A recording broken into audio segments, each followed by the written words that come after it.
नमो आयर्याणं नमो वज्रायाणं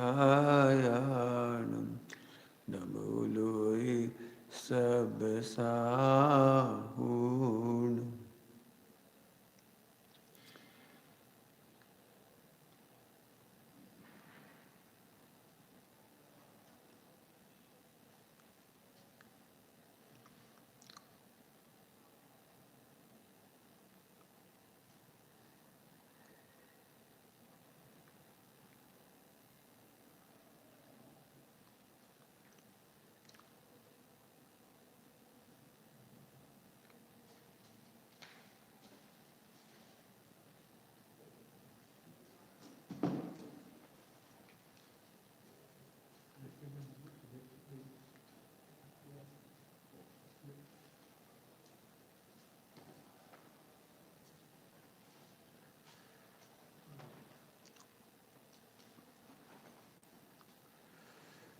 मोक्षमार्गस्य नेतारं भेतारं कर्मभूभृतां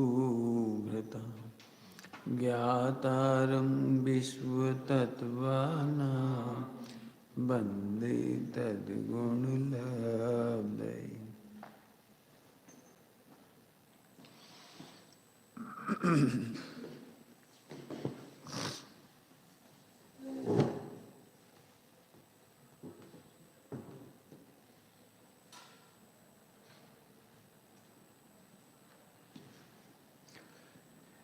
कल मोक्षु मंडल के लिए, मोक्षु समाज के लिए एक दुखद समाचार कहें या बैराग समाचार कहें,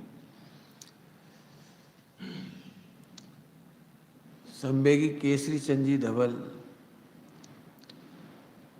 जो अपने आप को बाद में धम्मचारी धवल बोधि, धवल बोधि लिखा है, धम्मचारी धवल बोधि, जिनका जन्म कोथली महाराष्ट्र में हुआ था। कल उनका सुबह 5:30 बजे देह विसर्जन हुआ। वे अपनी मोक्ष मार्ग के पुनीत मार्ग पर आगे बढ़ गए। लगभग 80 साल की उनकी उम्र रही, लेकिन उन्हें कोई देख के कह नहीं सकता कि 80 साल की।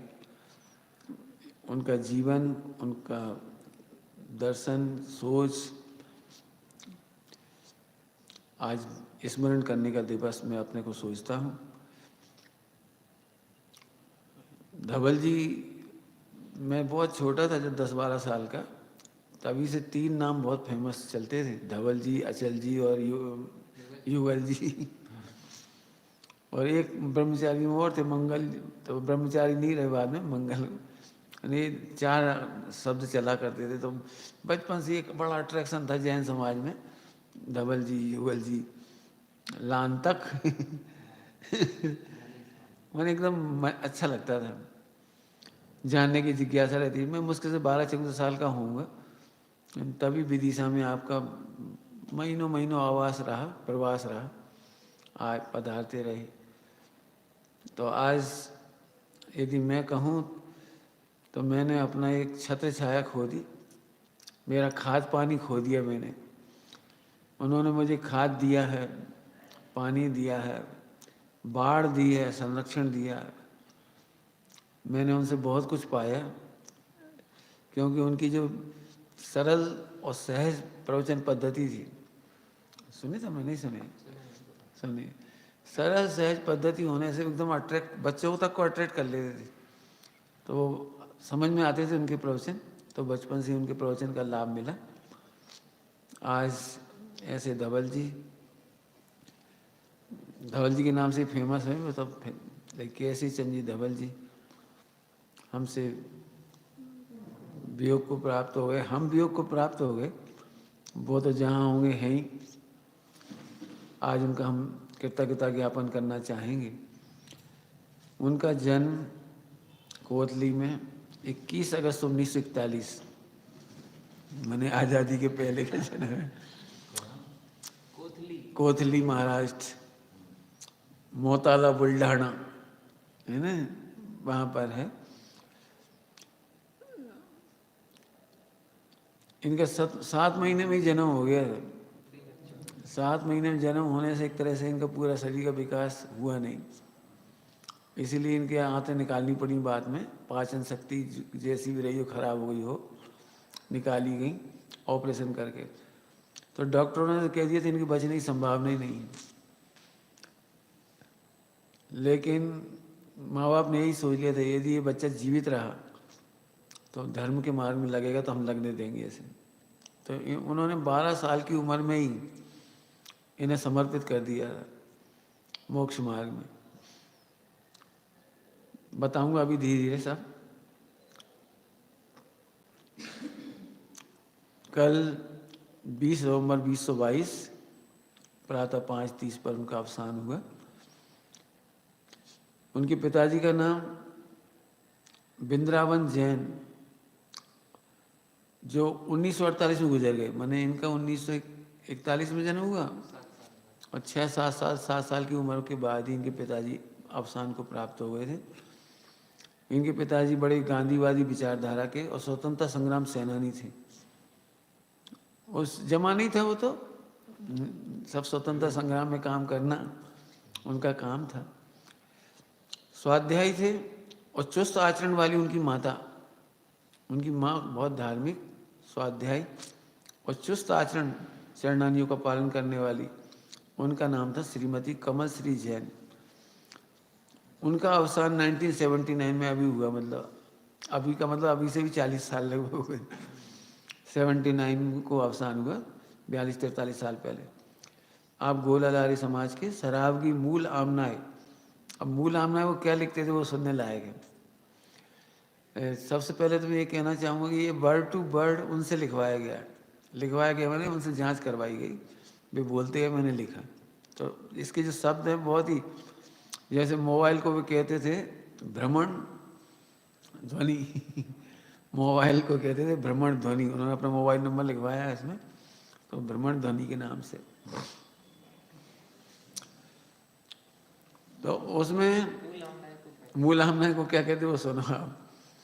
श्री अरहंत शुद्ध बुद्ध जिन कय्यम पोथी मार्गी इतना बड़ा नाम रखते थे अपने को। मूल आमना क्या थी? श्री अरहंत भगवान के द्वारा शुद्ध बुद्ध जिन कय्यम पोथी मार्गी। मैंने तारण भाषा जो है ना उसमें से लिए गए शब्द हैं। उन्हें तारण स्वामी के प्रति भी बड़ा भक्ति भाव था, समर्पण था। उनकी बहन उनसे 8 साल बड़ी थी, उनका नाम दुर्गा देवी था। और एक छोटी बहन भी है पुष्पा देवी, जो 1944 में जन्मी, मैंने इनके बाद 3 साल बाद जन्मी। और 1994 में उनका अवसान भी हो गया। ये सारा परिचय उन्हीं से लिया था। उनकी लौकिक शिक्षा मैंने समझो 7 साल बाद उनके पिताजी जब गुजरे उस साल उनकी पढ़ाई शुरू हुई। 7 साल की उम्र में, 8 साल की उम्र में, 7 साल की उम्र में। तो 15/3/48 उन्होंने डेट तक लिखा है, 15/3/48 से 2/4/1956 तक मराठी कक्षा 7 तक। मैंने महाराष्ट्र में पढ़ाई हुई, तो कक्षा 7 तक उनकी पढ़ाई हुई। अलौकिक पढ़ाई उन्होंने खुद जो लिखवाई वो सुनने लायक, बहुत ज़बरदस्त। अलौकिक पढ़ाई में आगे जिनागम धम्म शिक्षा गुरु, ये इन्होंने प्राकृत का प्रयोग किए हैं। इनको प्राकृत से बड़ा प्रेम। 15 भाषाएं आती थी इनको, 15 भाषाएं। आगे जिनागम धम्म शिक्षा गुरु, उनको यही कहना था हम अपने शिविरों में जिन धम्म शिविर नाम रखें ताकि हमारी प्राकृत का परिचय बना रहे लोगों को। हाँ, वो बताएंगे। आगे जिनागम धम्म शिक्षा गुरु श्वेतांबर स्थानक वासी राष्ट्र संत आचार्य आनंद ऋषि महाराज के पास इनकी पढ़ाई हुई। क्यों 12 साल की उम्र में इनको ही सौंप दिया था जो महाराज थे। और इस संप्रदाय से उनकी मुक्ति कब हुई? 1963 में। मैंने 41 और 53 में उनको सौंप दिया था। और 63 10 साल उनके पास पढ़ाई की, लेकिन 10 साल बाद वहाँ से हमेशा के लिए छोड़ दिया।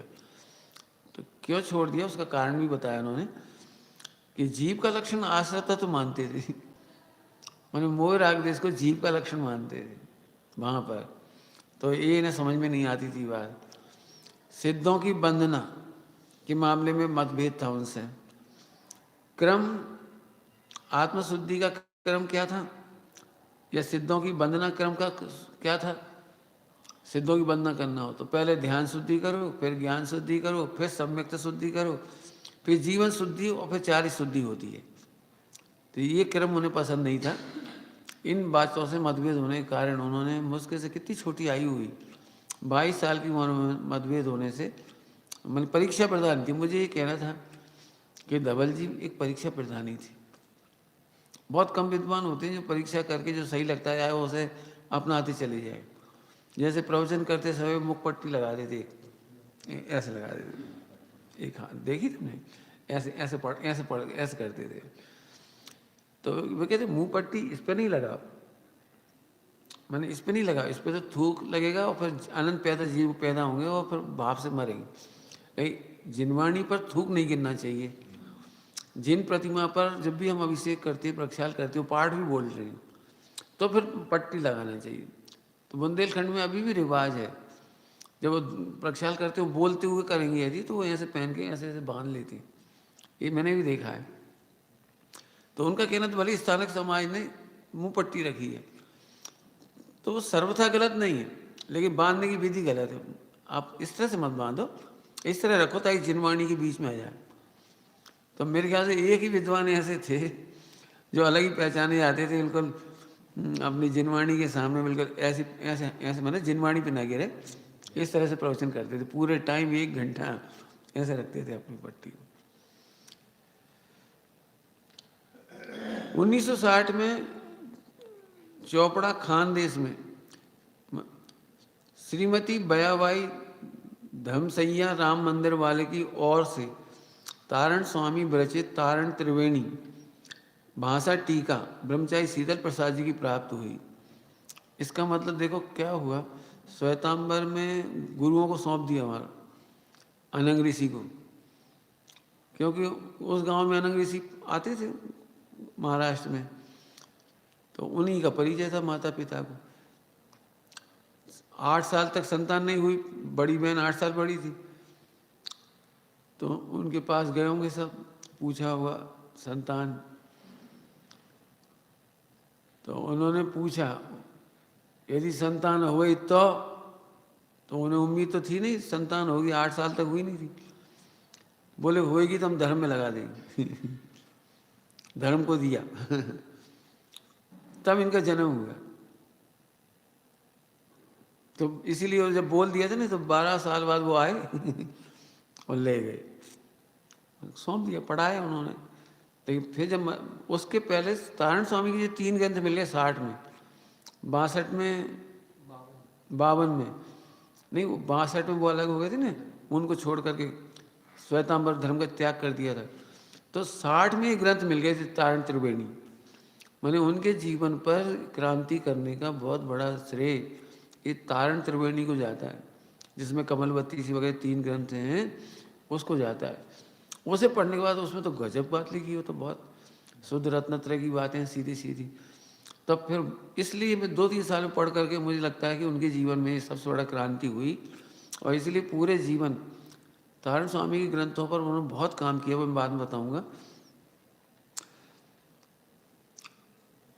इस ग्रंथ से उनके जीवन में परिवर्तन और क्रांति हुई।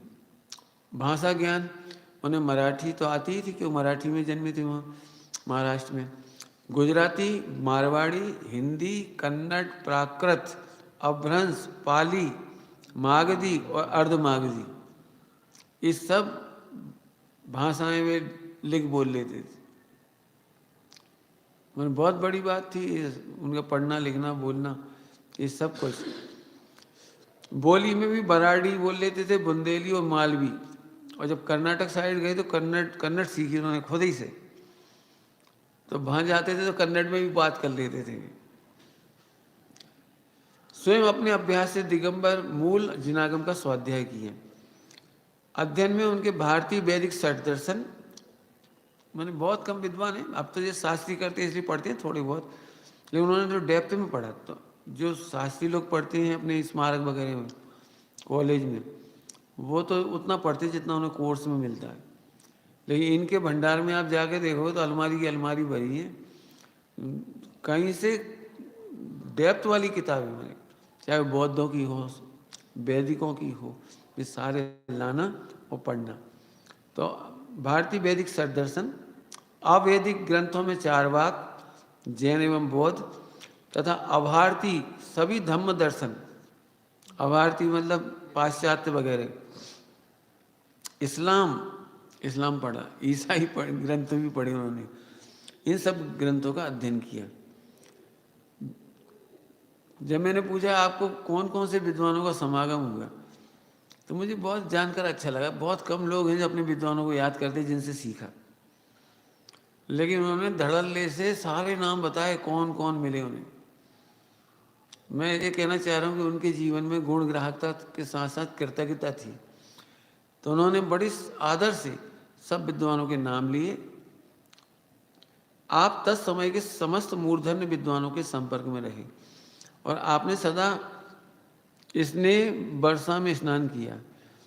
जैसे बाबू जुगल किशोर जी युगल कोटा, पंडित फूलचंद जी सिद्धांत शास्त्री, कैलाश चंद जी सिद्धांत शास्त्री बनारस, प्रकाश चंद जी हितैषी जी दिल्ली, डॉक्टर देवेंद्र कुमार जी नीमच, दरबारी लाल जी कोठिया बीना, मक्खन लाल जी मोरेना, नाथूराम जी शास्त्री इंदौर एवं समगौरिया जी सागर, पन्ना लाल जी साहित्याचार सागर, और यहीं के दोनों पंडित दयाचंद जी और माणिक चंद जी, ताराचंद जी, सोनगढ़ के रामजी भाई दोषी राजकोट, खेमजी भाई, बाबू भाई जी फतेहपुर, नेमीचंद जी पाटनी आगरा, डॉक्टर हुकुमचंद जी भारत जयपुर के साथ ही ब्रह्मचारी हेमराज जी, ब्रह्मचारी परसराम जी इंदौर, और पंडित धन्ना लाल जी ग्वालियर, ज्ञानचंद जी विदिशा, राजमल जी भोपाल, राजमल जी पवैया जी भोपाल, कारंजा के तात्या जी, धन कुमार जी भोरे,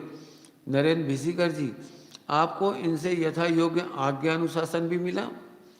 बहुत प्यारा हुआ शब्द है जी, आज्ञानुशासन मिला। कौन ऐसे शब्द इस्तेमाल करता है? आज्ञा भी मिली और अनुशासन भी मिला इतने विद्वानों का, और गुरुवत पूज्यता भी मिली। इन्होंने प्रतिमा ली नहीं, सातवीं प्रतिमा का पालन, तो सबने उनको आदर भी दिया विद्वानों ने, तो गुरुवत पूज्यता भी दी। दीक्षा अगस्त सुदी सातम 1963, सातवीं प्रतिमा संप्रदाय परिमुक्त होने के बाद सातवीं प्रतिमा ली और जिन शासन प्रभावना संपूर्ण भारत में की। रचनात्मक कार्य में, अब देखो रचनात्मक कार्य में उन्होंने कितने अच्छे शब्द का प्रयोग किया है, प्राकृत वाले, बयानधर वचनधर, ऐसे अच्छे शब्दों का प्रयोग बहुत कम कोई करता होगा। बयानधर, दिगंबर श्वेतांबर जिनागमों की खंडान्वय शैली के प्रवचनकार थे एवं धम्म शिक्षण शिविरों के प्रवर्तक। मैंने अपने शिविरों को वो कहते हैं धम्म शिक्षण शिविर। उन्होंने क्या परिश्रम किया रचनात्मक लेखन में। श्री तारण स्वामी जी के विरचित मालारोहण, पंडित पूजा, कमल बत्तीसी, श्रावकाचार, ज्ञान समुच्चय सार, उपदेश शुद्ध सार, त्रिभंगी सार, ममल पाहुड़ आदि ग्रंथों की पाठ टिप्पण सहित खंडान्वय शैली की 62 टीकाएं की, जो कतिपय कारणवश पांडुलिपि में ही हैं। उनका प्रकाशन होना समाज को अप्रतिम भेंट होगी यदि ये इन सब का प्रकाशन हो जाए जो उन्होंने शुद्धिकरण किया है। क्योंकि पहली बार हिंदी में अनुवाद तो शीतल प्रसाद जी ब्रह्मचारी जी ने किया। उन्होंने जितनी कोशिश हो सकती है अपने हिसाब से बहुत अच्छी मेहनत की है, फिर भी उनमें कुछ अशुद्धियाँ हैं, आध्यात्मिक करण भी होना चाहिए थोड़ा। उन्होंने अपनी योग्यता और टैलेंट से तो 100% मेहनत की थी, लेकिन इसके बावजूद भी आज जो प्रचार प्रसार दिख रहा है पूरे तारण समाज में 14 ग्रंथों में से 9 ग्रंथों का, उसका पूरा श्रेय उनको है। लेकिन इसके बाद भी उन्होंने शुद्धिकरण किया है, पूरी पांडुलिपि तैयार की और खंडान्वय सहित, बहुत बड़ी बात होती है खंडान्वय करना, लेकिन उनको छपना चाहिए। मैं तो आज के दिवस में यही अपेक्षा रखता हूँ कि तारण समाज में तारण वाङ्मय का यदि प्रसार करना है तो उनकी ये शैली पर निष्पक्ष भाव से विद्वानों को समाशोधन या समालोचन कर लो और छपाना चाहिए। गुरुदेव श्री से आपका मिलना 1965 में हुआ। मैं 63 में वहाँ छोड़ के आए, 1965 में गुरुदेव का मिलना हुआ। और सबसे पहले कहाँ मिला? सेमर खेड़ी। सेमर खेड़ी में गुरुदेव पधारे थे 11/4/1965 को गुरुदेव पधारे थे वहाँ। तो तारण स्वामी की तपोभूमि सेमर खेड़ी आए, जहाँ तारण समैया पंथी ब्रह्मचारी गुलाब चंद जी ललितपुर, चंपालाल जी सुहागपुर, जय कुमार शास्त्री सिंगोड़ी, अमीर चंद न्याय तीर्थ बांदा का सानिध्य मिला। वहाँ से भगवान दास सोवालाल जी समैया उन्हें लेकर सागर आए। ये पहली बार ही हुआ सेमर खेड़ी आना और वहाँ से गुरुदेव का मिलना और फिर सागर में आना। उन्हीं के साथ स्वामी जी के संपर्क में 5 अप्रैल 1966 को सोनगढ़ गए थे। आपके परिवर्तन की कथा सुनकर स्वामी जी भी गदगद हो गए। 23 अप्रैल तक वहाँ रहे, 5 अप्रैल से 23 अप्रैल तक, मैंने 18-19 दिन वहाँ रहे। इस प्रथम मिलन में ही 6 द्रव्य, 5 अस्थिकाय, 7 तत्व, 9 पदार्थ, प्रमाण, नय, निक्षेप, अनेकांश, सयादवाद, 6 आवश्यक, अकाल मरण, काल द्रव्य, परिसंसारी, श्रीमद राजचंद, जाति स्मरण, ज्ञान की चर्चा आगम आधार से की। मैंने इतने तो विलक्षण थे नहीं, इतनी सारी चर्चाएं 18 दिन में कर ली स्वामी जी से। बैठे होंगे बार बार, तो ये सब चर्चाएं हुई बहुत जोरदार। तब से 1980 तक प्रति वर्ष शिविर में जाते रहे वहाँ। 65 से लेकर 80 तक लगातार शिविरों में जाते रहे वहाँ। और इनके भी प्रवचन वहाँ होते थे सोनगढ़ में। इनके प्रेरक प्रसंग बहुत जोरदार हैं, जिनमें से मैं कुछ की चर्चा करता हूँ। यदि उनके पूरी जीवन कथा लिखी जाए तो बहुत बड़ी होगी। उनके संघर्ष की कहानी, उनकी बीमारी की कहानी है ना, बहुत संघर्ष, माने ये किसी से दबते नहीं थे। मैंने इनकी विशेषता ये, दबते नहीं, सारी दुनिया एक तरफ, जी अलग एक तरफ हो जाए। मैंने एक अलग ही व्यक्तित्व था इनका जोरदार। हमें उनकी समाधि कराने का अवसर परोक्ष ही मिल पाया समझिए, प्रत्यक्ष उनका लाभ बहुत भावना थी। मैंने लगता नहीं था कि इतनी जल्दी आई, क्योंकि देख के ऐसा लगता ही नहीं, बहुत कम से कम 15-20 किलोमीटर रोज घूमते थे, अपने काम सारे खुद करते थे, पूरे A to Z। मैंने उनका एक कमरा था और सामने इतनी बड़ी छत थी, समझ लीजिए जितना ये हॉल है, इसकी आधा बराबर समझ लीजिए। तो ऐसा नहीं कि अपना कमरा साफ कर लिए छुट्टी हुई, इधर झाड़ू लगाने के लिए किसी को लगाओ, स्वयं उठकर स्वयं पूरा झाड़ दे, साफ सफाई मेंटेन। तो हमने देखा, हम ठहरे हुए थे उनके बगल में, हम जी क्या कर रहे हैं? अल्लाह हम झाड़ देते। तुम झाड़ दे, मैंने उन्हें बिल्कुल जी नहीं, तुम झाड़ो या मत झाड़ो, वो झाड़ते। सफाई करने से लेकर के, स्वयं की दवाइयाँ कूटने से लेकर के, शोधने से लेकर के, दूध उबालना, अपनी औषधियाँ तैयार करना, कपड़े रोजाना धोना। अभी पूरी उम्र में ये समझ लो आखिरी आखिरी किसी ने कपड़े निचोड़े तो इस पर भी उनकी इच्छा नहीं थी कोई कपड़ा धोए। बता रहे थे अनिल, वो कपड़े नहीं धुलवाना चाह रहे, क्योंकि उन्होंने पूरे जीवन अपने हाथों से कपड़े धोए। इतना सा ही प्रमाद नहीं, मैंने खुद की ही छत है समझ लीजिए। तो अभी रोज रस्सी जाएंगे, बांधेंगे, कपड़ा सुखाएंगे, क्लिप लगाएंगे, समय से उतार के लाएंगे, पूरी रस्सी पर खोलेंगे, और बिल्कुल तय, उनकी तय करने का तरीका। आप उनका कमरा जाके देखो, इतना छोटा कमरा और इतना सामान रखा है कि कल्पना भी नहीं कर सकते कितना सामान रखा है, और व्यवस्थित।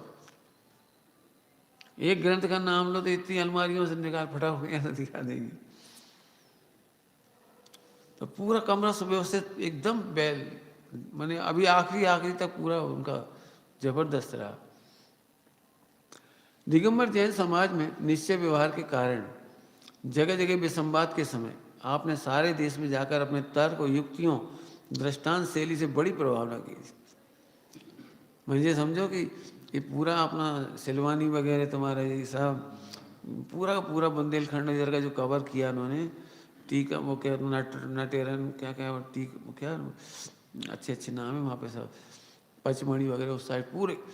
मैंने तारण समाज में शुरुआत प्रवचन की बहुत बड़ी, अभी हुए तुम्हारी ज्ञानानंद जी वगैरह, तो ये सब जो हुए अभी हुए, उनके पहले कोई था ही नहीं।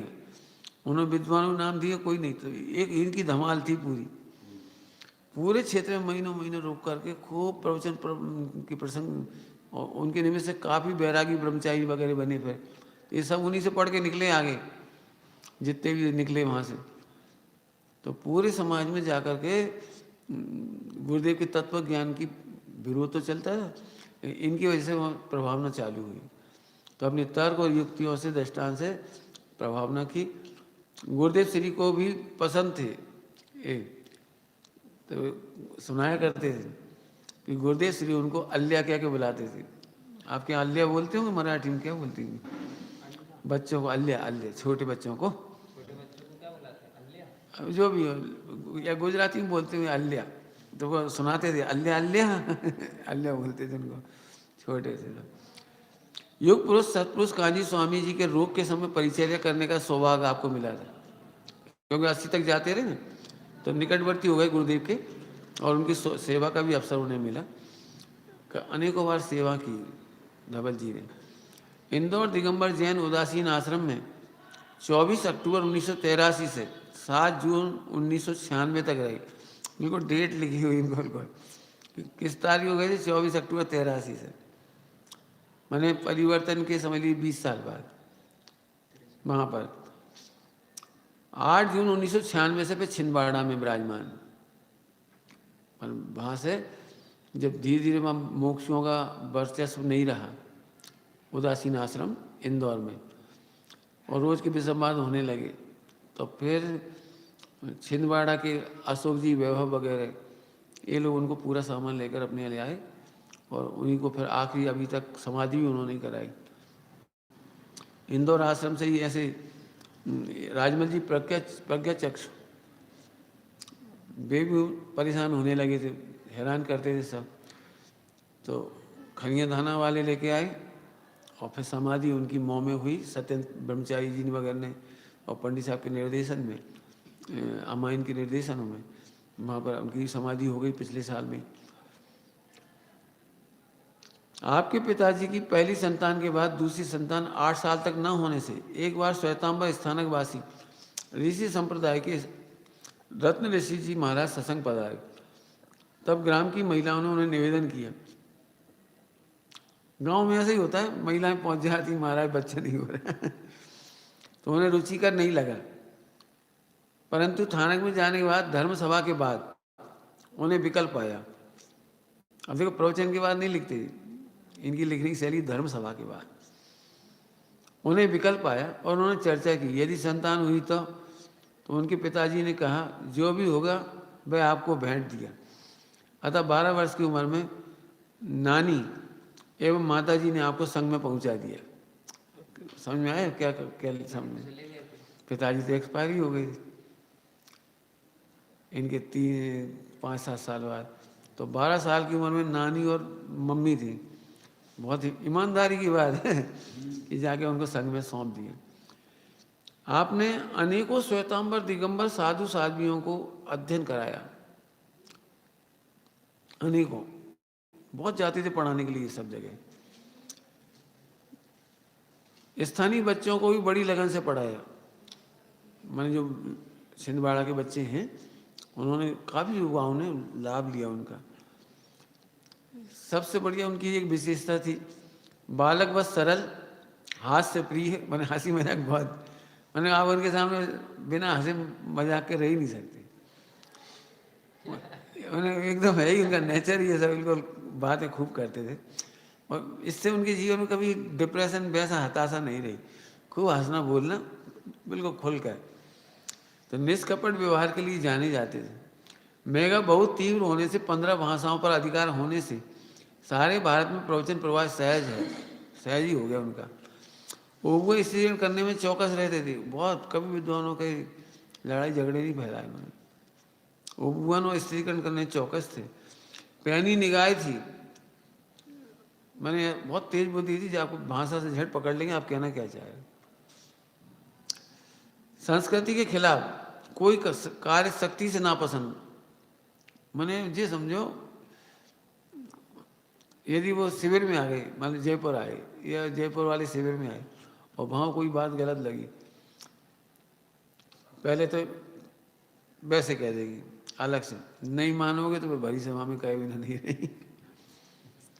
मैंने उनकी एक बहुत ही बिल्कुल भरी सभा में समाज की, परिवार की किसी की गलती हो, यदि यदि नहीं सुधारोगे आप, पहले अकेले में कह देंगे।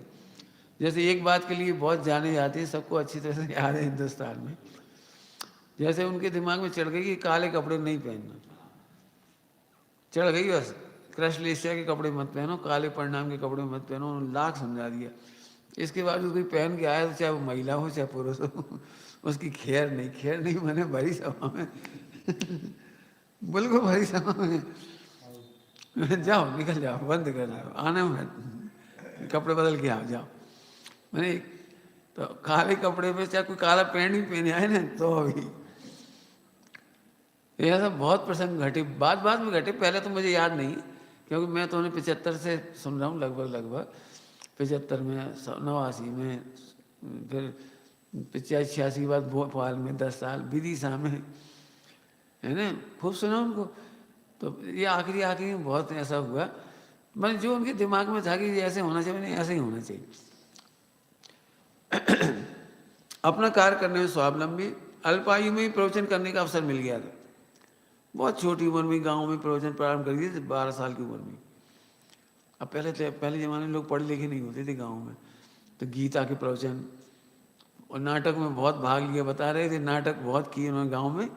पहले नाटक बहुत होते थे, रामलीलाएं बहुत होती थी, तो उन्होंने बहुत पार्ट लिया, हनुमान जी बन जाते थे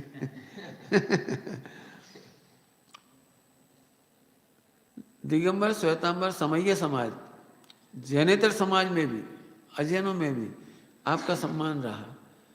मैंने छिंदवाड़ा के मुसलमान तक उनसे बात करते थे, इन्हें बाइबल वही उसका पता था ना सब, कुरान की, तो उनसे भी खूब अच्छे से बातें करते थे, खूब बताते थे, मतलब बहुत अच्छी बातें बताते थे।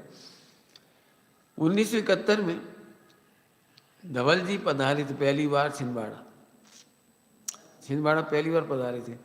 उनके माध्यम से ही भाभी जी चलाती थी पहले, कुसुम भाभी जी, जो उनका बहुत बड़ा रोल है वहाँ पर। लेकिन ये लोग डरते थे, आज महिलाओं की सभा में कैसे जाएं, 60-70 महिलाएं बैठती थी, अभी इनको हिम्मत नहीं पड़ती थी। लेकिन 1971 में पहली बार धवल जी पधारे, तो उनके माध्यम से प्रवचन प्रारंभ हुए। तो अशोक वैभव और ये क्या नाम है, चित्ररंजन जी, सतीश जी, विमल जी, तभी से जुड़े और फिर दिगंबर मंदिर में आने लगी।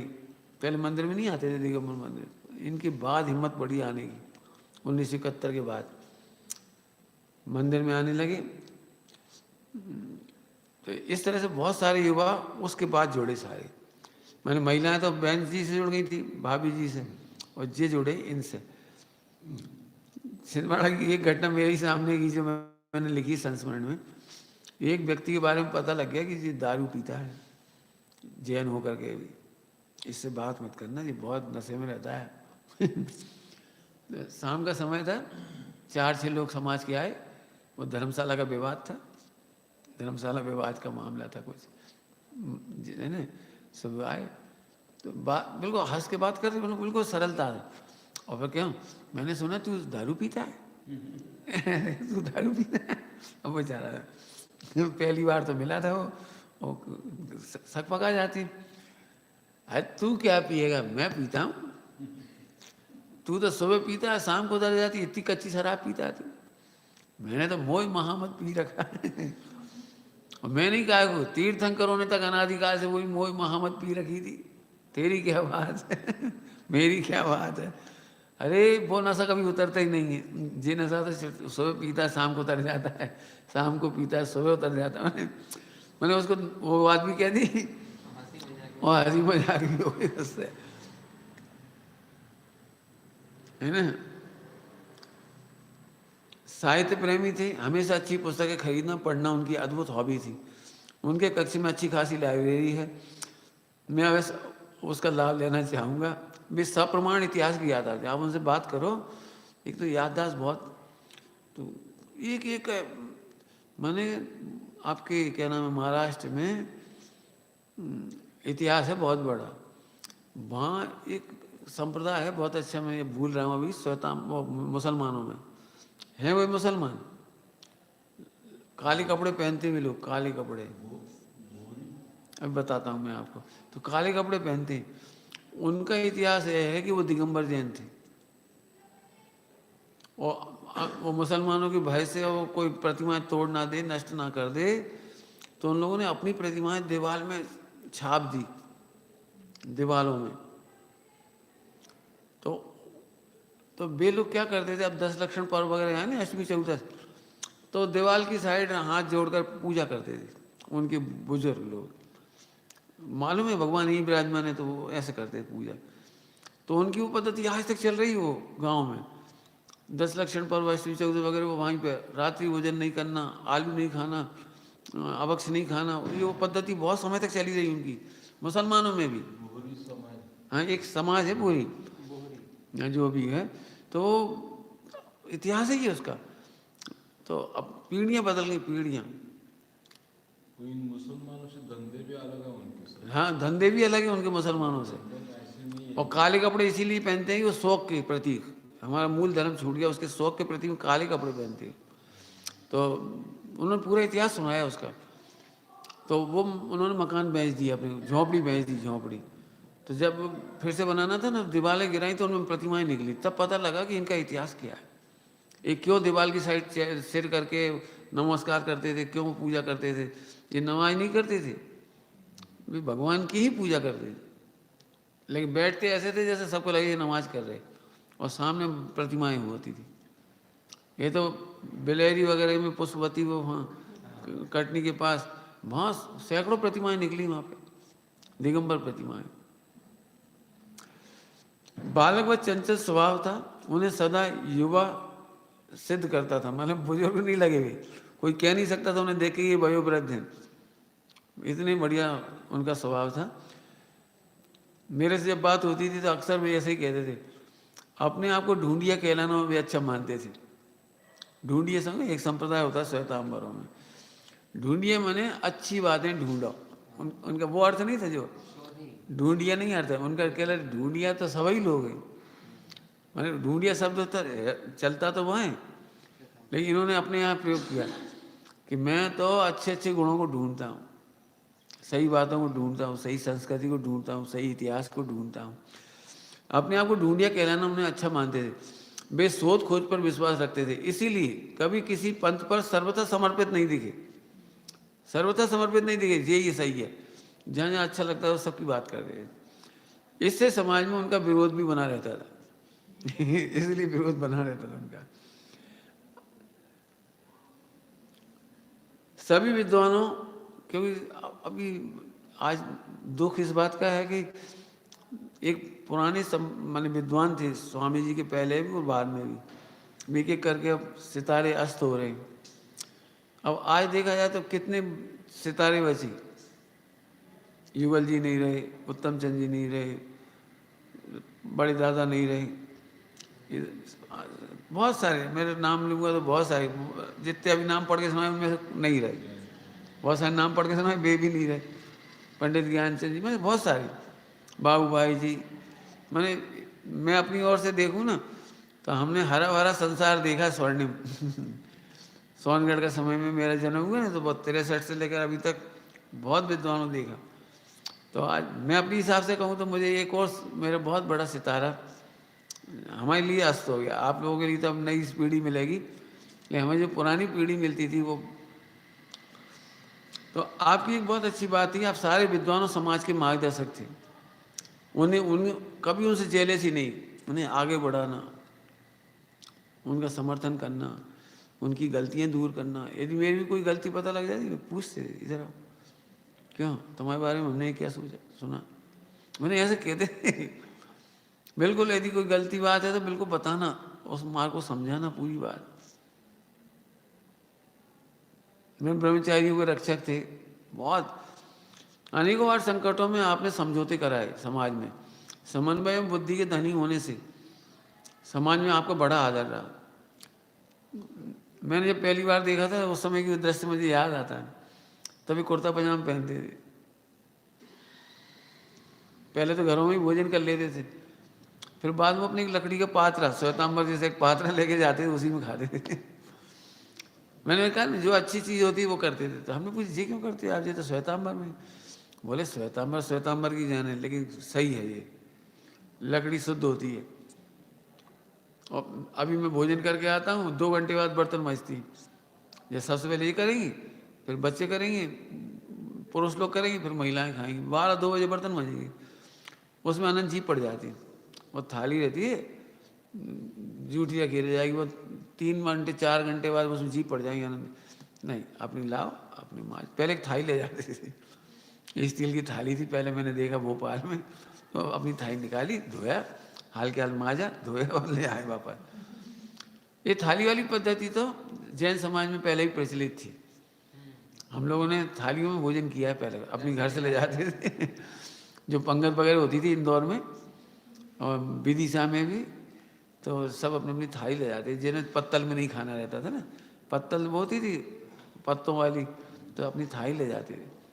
तो वही पद्धति उन्होंने सही जान करके पहले थाली रखी, बाद में अपने कटोरे रखे, उसी में भोजन किया। छोटी न तुम्हारे 10 बर्तन, एक ही में डलवा लेते सब, मैंने छुल्लक जैसा भोजन सब एक ही में ले लेते हैं, न एक्स्ट्रा चाहिए न फेंके, फटाफट डलवाए ले लेते थे। 1975 पहले मैंने उन्हें कुर्ता पजामा पहनते देखा था, फिर विदिशा में आपका लाभ लिया, बाद में तो मैंने बताया ये सब जगह आपका। भोपाल में आए थे शिविर में। हाँ आए ना, भोपाल शिविर में थे। हाँ भोपाल शिविर में पधारे थे, वो भोपाल शिविर में रहे थे उस समय, 18 दिन का जो शिविर था। छोटे छोटे बच्चों को खरगोश पिल्ला कह के पुकारते थे, अर्थात बात्सल्य का लाभ सभी को मिलता था। छोटे छोटे बच्चे वैसे खूब बोलते थे। मैंने बहुत सारी बातें थी। अनेकों लोगों की समाधि कराने में आप आगे रहे। स्वामी जी की परिचर्या मैंने बताया था ना, आपको हृदय के कोमल थे, भावुक होकर आंखों में आंसू भर आते थे, याद करते किसी बात की तो आंसू भर आते थे। आप बहुत सेवा भावी रहे, अपने अपने अनुभवों को समझ समाज को दिए। अंत समय तक 3 छात्रों जहाँ तक मुझे ज्ञात है, उनकी बहुत सेवा, रोज दुकान छोड़ के भी चले गए उनके पास, क्योंकि इतना नीचे का शरीर डेड हो गया था, तो लेटरिन में जा नहीं सकते थे, बाथरूम जा नहीं सकते थे, उन्हें कराना पड़ती थी बाथरूम लेटरिन आखिरी में। लेकिन बच्चों ने उनकी खूब सेवा की, कपड़े धोए, सब काम किया उनका। और फिर आखिरी में अनिल जी यहाँ से पहुँच गए थे, तो अभी उन्होंने पूरी समाधि यहाँ से पूछ कर की, पूछ लेते थे, मार्गदर्शन ले लेते थे क्या करना नहीं करना। तो अंदेशा तो आ ही चुका था इस बात का कि क्यों, जैसे पेट पूरा साफ हो जाए ना एकदम और सूजन उतर जाए, तो ये लक्षण होता है कि बस समाधि का समय आ गया। सबसे अच्छी बात यह है, बहुत खुशी की, एक ब्रह्मचारी की समाज ने बहुत अच्छे से समाधि कराई। ये बात बहुत प्रशंसनीय है, जबरदस्त प्रशंसनीय है, जबरदस्त। मैंने ब्रह्मचारी त्यागियों का संरक्षण करना और उनकी अंत में निर्दोष समाधि कराना। उन्हें एलोपैथी नहीं दी, हॉस्पिटल में भर्ती नहीं कराया, उनके नियम नहीं तोड़े, और जिस तरह से समाधि होनी चाहिए क्रम से उनकी समाधि करा दी। इस बात के लिए छिंदवाड़ा समाज और वहाँ के युवक, खास तौर से युवक, वे अत्यंत प्रशंसा के पात्र हैं। ऐसी समाधि हमको, आपको, सबको सहज सुलभ हो, इसी भावना से उनका स्मरण अभी अपन ने किया है। 15 मिनट और अपनी चर्चा लेंगे, स्वाध्याय करेंगे थोड़ी देर। उनका स्मरण किए बिना मन नहीं मानता, और सारी समाज को, देश को पता भी होना चाहिए कि एक बड़ा व्यक्तित्व, मैं समझता हूँ कि हो सकता है नई समाज को आज वो फर्क महसूस ना हो, लेकिन जो उनसे प्रभावित समाज है पूरे देश में, उन्हें आज एक बहुत बड़े अपूर्णीय क्षति का दिवस रहा कल। नए लोगों को उनके जीवन से सीखना चाहिए, इसलिए उनका जीवन बताया, अनुकरण करना चाहिए, शोधी खोजी बनना चाहिए, सेवाशील बनना चाहिए, समाधि करने की भावना रखना चाहिए। इसलिए ये सारी चर्चा अपन ने की।